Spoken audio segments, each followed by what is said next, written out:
I think it's important that anybody listening to this or anybody that knows us, you can do this. You just make the offer, get involved with the community, get involved with the group, come meet us. We get together all the time. If you're looking at maybe buying real estate, you haven't got that first deal under your belt, you can do this. You can do this. It's just getting the right people, getting the right knowledge and making an offer. And before you know it, you'll have 3, 4 rental properties and be like, wow, why was I so scared?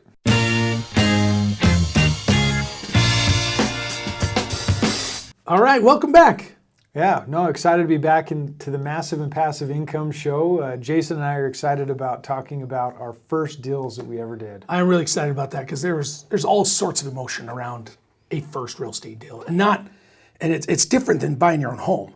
It's when you're buying an investment property, there's a whole nother level of emotions. Yeah, no, there really is, and it's different for every person, right? Your very first investment property. Your very first property, if you've never bought a home personally yet, there's a lot of emotions. There's a lot of paperwork that you're unfamiliar with, money that you're used to seeing in the bank, and now it's disappearing into, the purchase of this asset. And it brings up a lot of fear. A lot of fear, yeah. There's so many emotions around it. So. And you know what it pushed me through was, I'm like, there's other people that are doing this. Like, this can't be that scary. It seems scary, but it can't be that scary. I know 10 people that have rental properties, and they're great. They didn't explode. They're still walking the earth, And so I kept thinking, what's going to happen? Like, what's the worst thing that can happen? And once you kind of get through that and you buy one, then you can buy 2, and then when you get 2, you can do 10. I mean, it's kind of like having your first kid. Once you get 1, you can have 10. No, I don't want 10. I've got 4, and that was plenty. But anyways, it's once you do it, then it just helps you out so you can do the next one. But even still today though, even though I've bought and sold over 200 properties, I still get a little butterflies in my stomach for some reason. Still. Oh. But it's good. It's good. It is good. Because I think it keeps me out of trouble. No, and I get the same feeling. Like every single deal, there's a bit of a pucker factor. There is. Like, man, do I really know what I'm doing? Like, is there a reason why I think this is the deal, and this is why I need to pursue this? And am I jaded because I want the deal so bad? Yeah. Am I really buying it for the numbers, or am I buying it because I just want a deal? And so you have to separate that out. Well, and you have to differentiate the two as well. Like, why are you buying the property? If you're trying to buy this as an investment, fall in love with the numbers. Definitely. Instead of falling in love with the property. Yeah. Right? Now, if you're easier said than done sometimes. It is, right? But on the flip side, if you're buying that for a personal residence, you do what your wife tells you to do. There you go. Love that advice. Definitely. No. Happy wife, happy life. Right? But you're analyzing it for different reasons. Definitely. The home that we're in right now, I got in the habit of just looking at properties for investments, and ended up putting offers in on houses that my wife was not going to move into.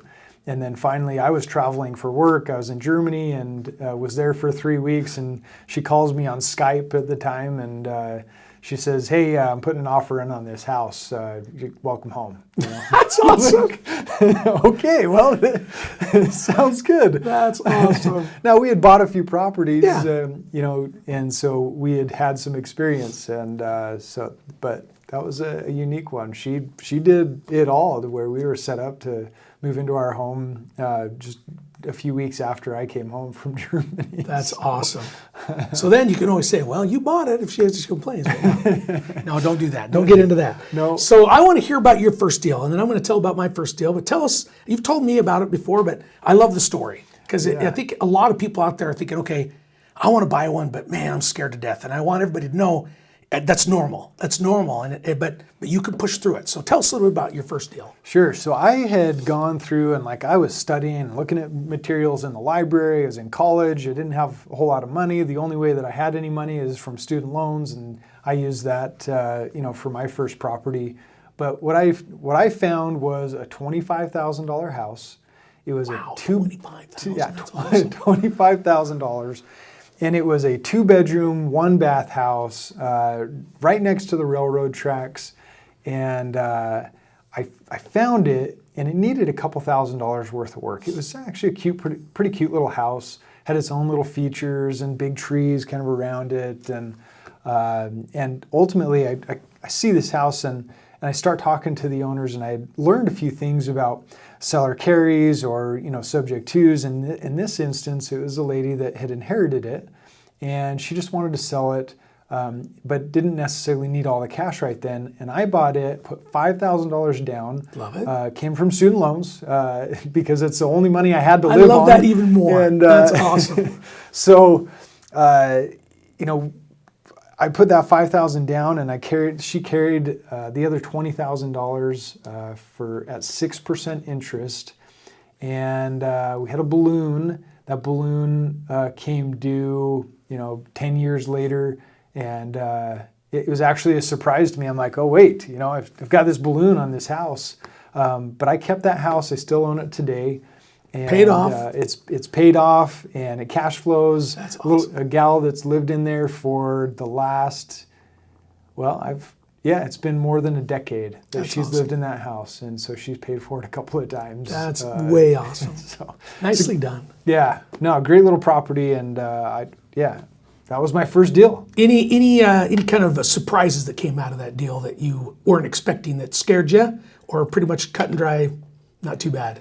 No, that one was actually pretty cut and dry. And, I've seen more complex ones for sure. But I'm actually excited about the current market because I think there's more opportunities like that one. Now, they're probably not going to be at a price point of $25,000. But they're going to be, let's call it $250,000. And there will be sellers that will do a seller carry, and somebody can get into a house and they can cash flow it. They can figure out a way to get it leased option. They can, turn around and do like a wraparound mortgage. There's strategies of being able to exit those properties, or at least cash flow them in the meantime of paying them off in 10, 15, 20 years. That's great.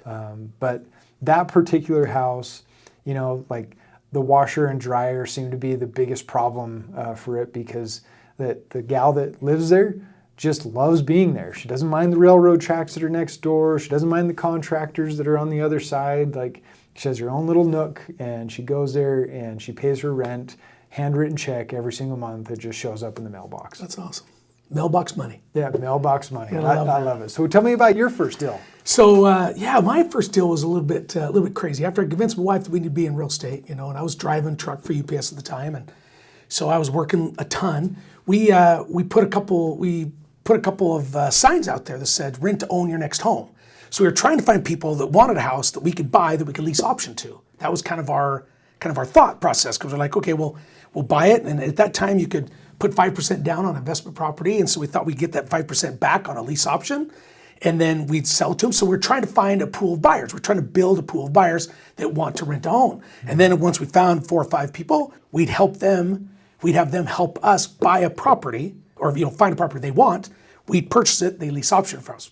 Seemed like a great idea. Well, in the process, I found a property that we found for this guy.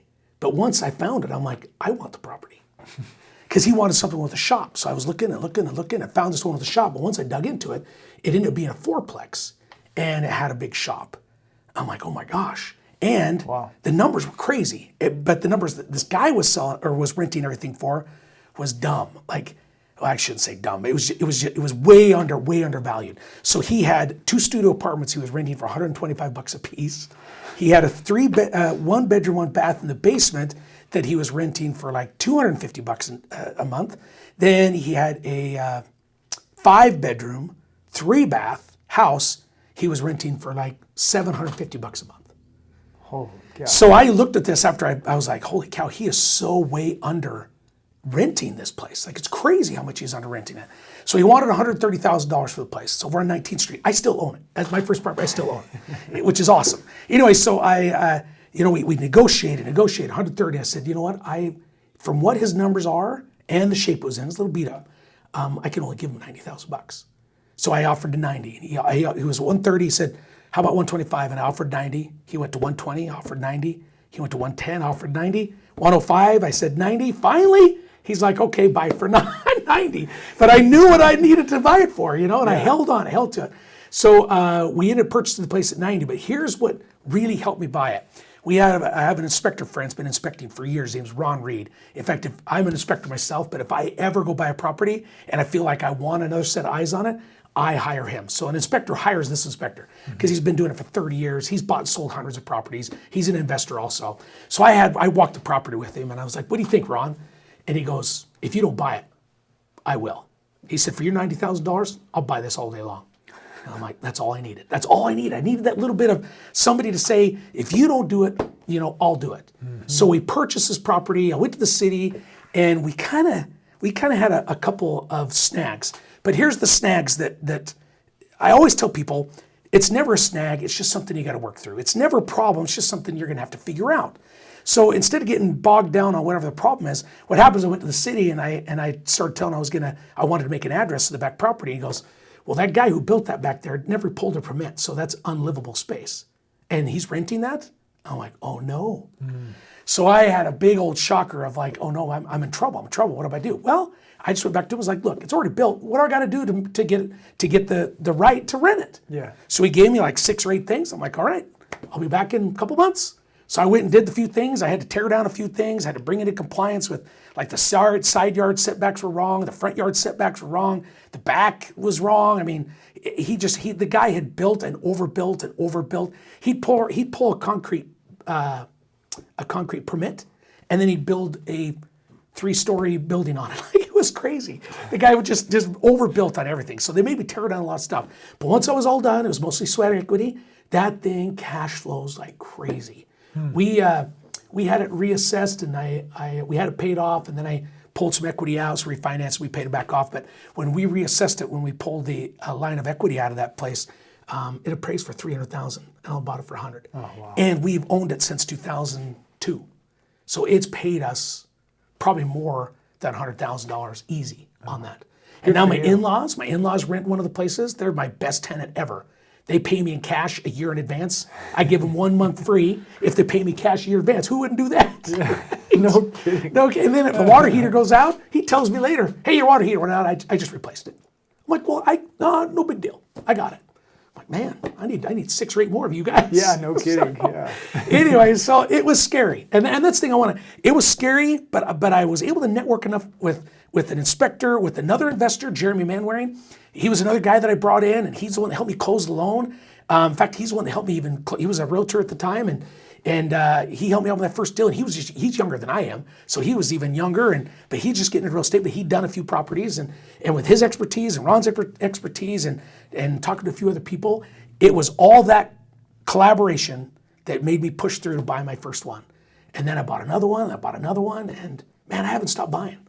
I mean, it's so much fun. Can't stop, won't stop, right? Yeah, that's part of it. And you know what? Especially I bought one 5 years ago for $80,000 and sold it for $270,000 2 years ago.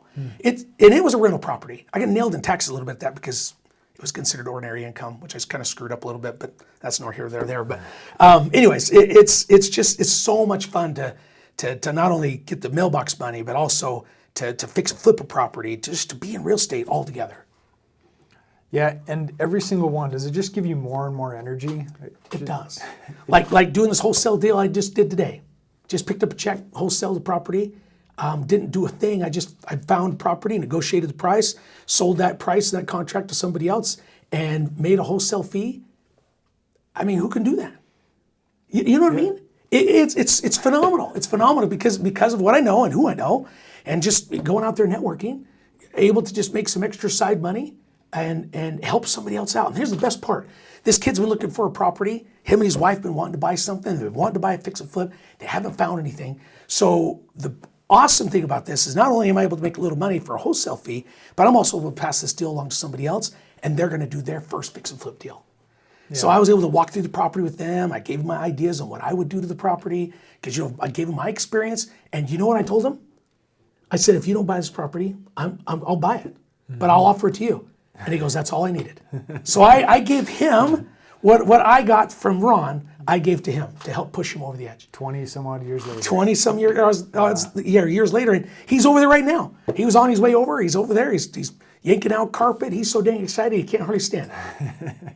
Well, good for you and being able to pass that knowledge on, but also give an opportunity to somebody that's entering the market. Yeah. It's been a little while ago since we did our first properties. It has. If we can help other people do the same thing, That really, it speaks volumes ultimately. It's so nice work. I mean, and you make money. It's okay. It's exactly. Right? It's and okay. I told him how much I was going to make up front.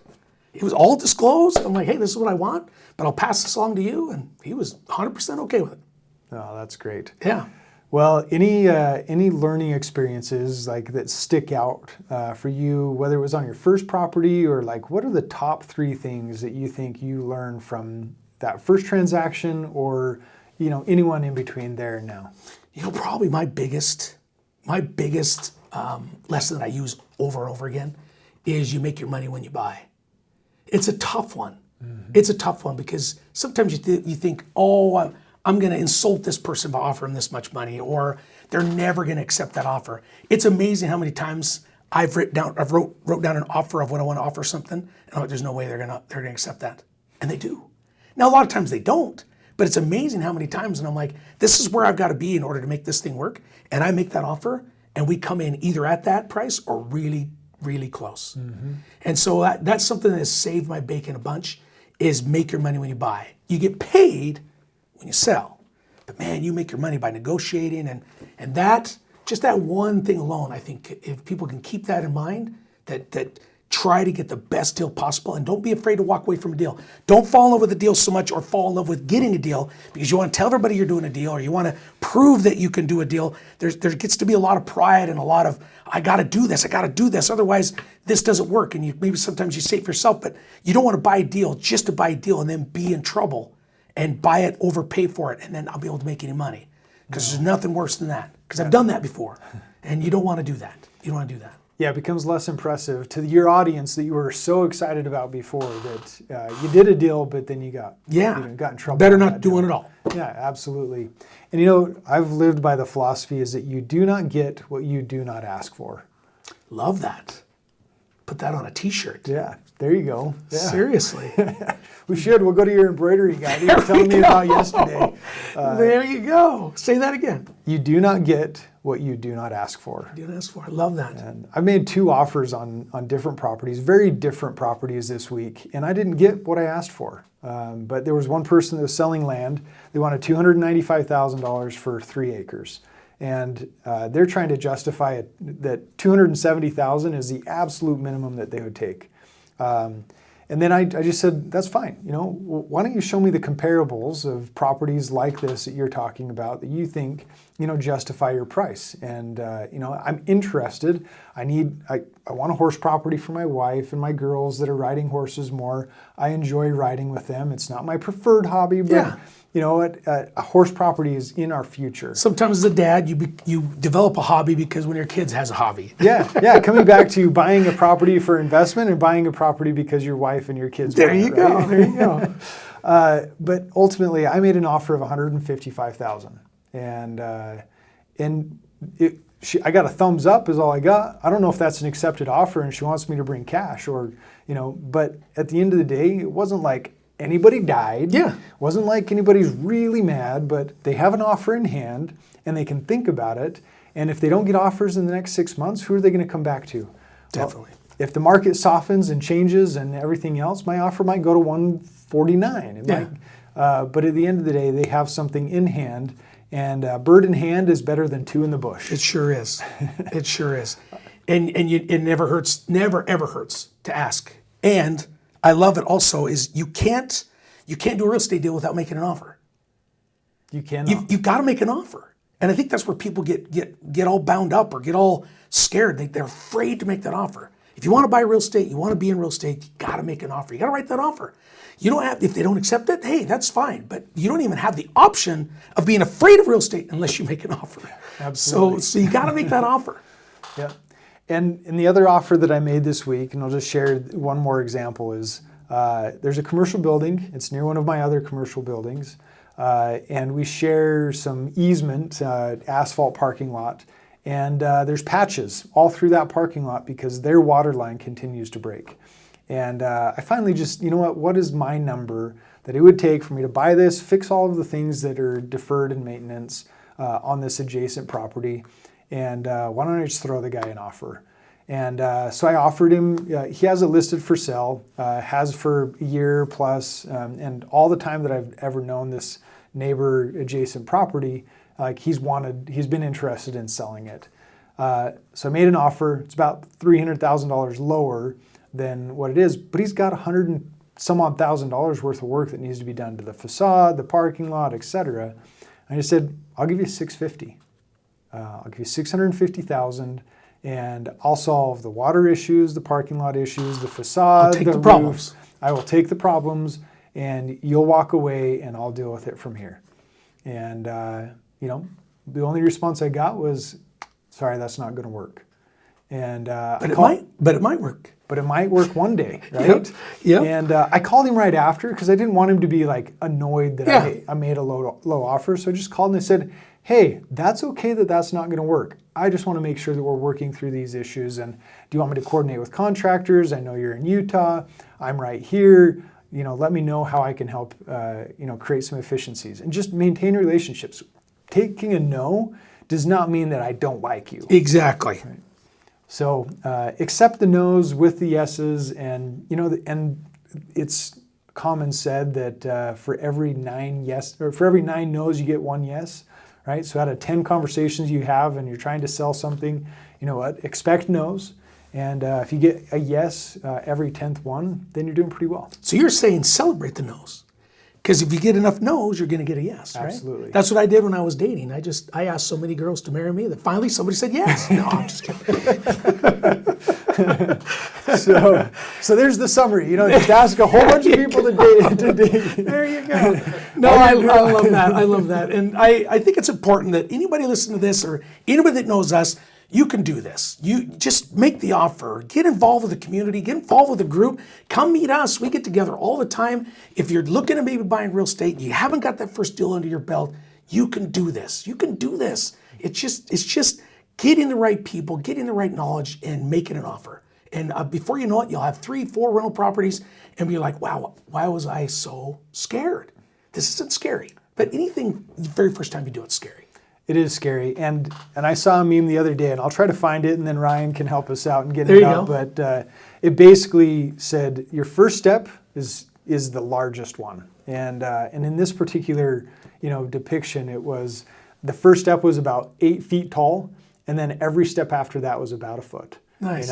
And so just think about. The first one is probably going to be your hardest. And it doesn't mean you don't pucker. It doesn't mean it doesn't work to do the next one. Yeah. It just means that first one is, you got to get past that one, make offers, and start doing deals. And honestly, I think that it's blessed our lives. Definitely. And at the end of the day, we have a direction of what we're trying to accomplish. I want to buy more houses. My original goal was to buy 1 house every single year. I figured out a way to do that for the decade plus that I decided to do that. Which is awesome. So it's been a blessing, and ultimately it's just a matter of your focus, what you're trying to accomplish, and deciding that you're going to go into it. Love that.